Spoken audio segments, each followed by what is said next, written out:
വൈകുന്നേരം നമുക്കേ മാർക്കറ്റിൽ പോയപ്പം അടിപൊളി ബട്ടൺ മഷ്റൂം കിട്ടിയിട്ടുണ്ട് കേട്ടോ. നല്ല ഫ്രഷാണ്. അപ്പോൾ ഇത് കണ്ടപ്പോൾ ഞാൻ വിചാരിച്ചു ഇത് വെച്ചിട്ടാകാം ഇന്ന് വൈകിട്ടത്തെ ഒരു ഡിന്നറെന്ന്. അപ്പോൾ ഞാൻ കുറച്ച് പാസ്ത ഇരിപ്പുണ്ടായിരുന്നു, അത് വേവിക്കാനായിട്ട് വെച്ചു കേട്ടോ. പാസ്ത വേവിക്കാൻ വെച്ചെന്ന് വെച്ചിട്ടുണ്ടെങ്കിൽ നല്ലതാ സോഫ്റ്റായിട്ട് തന്നെ ഞാൻ വേവിക്കാനായിട്ട് വെച്ചിട്ടുണ്ട് കേട്ടോ. ഇതൊക്കെ നന്നായിട്ട് വെന്തില്ലേ ചിലപ്പോൾ നമുക്ക് വയറുവേദനയൊക്കെ ഉണ്ടാകും. അപ്പോൾ അതുകൊണ്ട് അത് നന്നായിട്ട് തന്നെ ഞാൻ വേവിച്ചെടുത്തിട്ടുണ്ട്. അപ്പോൾ അതവിടെ ഞാൻ ഫ്ലെയിം ഓഫ് ചെയ്ത് വെച്ചു. ഇനിയിപ്പം ഈ മഷ്റൂമൊക്കെ ഒന്ന് ചെറുതായിട്ട് അരിഞ്ഞെടുക്കണം. വളരെ കനം കുറഞ്ഞ ഞാൻ മഷ്റൂം അരിഞ്ഞെടുക്കുന്നത്. സിമ്പിളായിട്ടിരിക്കുന്ന എന്തെങ്കിലുമൊക്കെ ഡിന്നർ കഴിക്കണമെന്ന് തോന്നുന്ന സമയത്ത് നമ്മളിങ്ങനെയുള്ള എന്തെങ്കിലും ലൊട്ടിലൊടുക്ക പരിപാടിയാണ് ചെയ്യുന്നത്. ഇത് ഇച്ചാന് വലിയ ഇഷ്ടമൊന്നുമല്ല, പിന്നെ ഞാൻ എൻ്റെ എളുപ്പപ്പണി നോക്കിയതാണ്, വേറൊന്നുമല്ല കേട്ടോ. ഇന്ന് നല്ല ചൂടാണ്. കുളിയൊക്കെ കഴിഞ്ഞ് വന്നപ്പോഴാണ് ഞാൻ ഡിന്നറിൻ്റെ കാര്യം ഉണ്ടാക്കാനായിട്ട് തുടങ്ങിയത്. അപ്പോൾ അതുകൊണ്ട് തന്നെ നല്ല ചൂടാണ്. അപ്പോൾ ഈ ഒരു മട്ടക്കയിൽ വെള്ളം കുടിക്കുമ്പോൾ ഉണ്ടല്ലോ വളരെ ആശ്വാസമാണ്. കാരണം അത്യാവശ്യം തണുപ്പൊക്കെ ഉണ്ടാകും.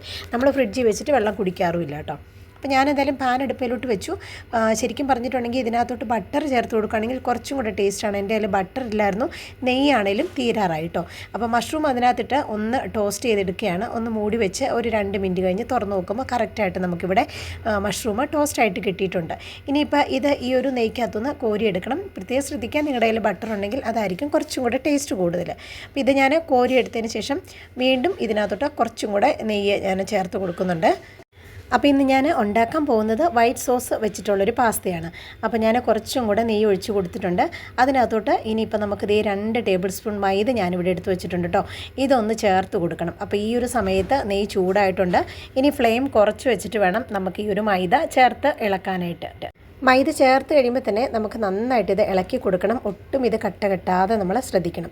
അപ്പോൾ ഫ്ലെയിം കുറച്ച് വെച്ചിട്ട് വേണം നമുക്കിത് ചെയ്യാനായിട്ട്. അതുപോലെ തന്നെ ഒട്ടും തരി ഉണ്ടാകാതെ നമുക്ക് മൈദ ഇളക്കി കൊടുക്കുകയും ചെയ്യണം. നന്നായിട്ട് മൈദയുടെ പച്ചമണമൊക്കെ മാറി വന്നു കഴിയുമ്പം അതിനകത്തോട്ട് 1 ഗ്ലാസ് പാലും പിന്നെ ഒരു 1/2 ഗ്ലാസ് വെള്ളവും കൂടെ ചേർത്ത് കൊടുക്കണം കേട്ടോ. എന്നിട്ട് പെട്ടെന്ന് തന്നെ ഹൈ ഫ്ലെയിമിൽ വെച്ചിട്ട് നന്നായിട്ട് മിക്സ് ചെയ്ത് കട്ട ഒട്ടും കെട്ടാതെ ശ്രദ്ധിക്കുക.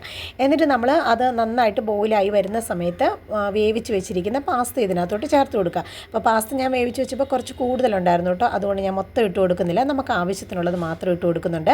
പിന്നെ നമ്മൾ നേരത്തെ തന്നെ ടോസ്റ്റ് ചെയ്ത് വെച്ചിരിക്കുന്ന ആ ഒരു മഷ്റൂമും കൂടെ ചേർത്ത് കൊടുക്കുന്നുണ്ട്. ആവശ്യത്തിനുള്ള ഉപ്പും കുറച്ച് അധികം കുരുമുളക് പൊടിയും കൂടെ ചേർത്ത് കൊടുത്തിട്ടാണ് ഈ ഒരു പാസ്ത ഞാൻ ഉണ്ടാക്കിയിരിക്കുന്നത്. നല്ല ടേസ്റ്റാണ്. ഇത് പെട്ടെന്ന് തന്നെ നമുക്ക് മിക്സ് ചെയ്തെടുക്കണം. എന്നിട്ട് ഇത് ചൂടോടെ കഴിക്കുകയാണ് ചെയ്യേണ്ടത്.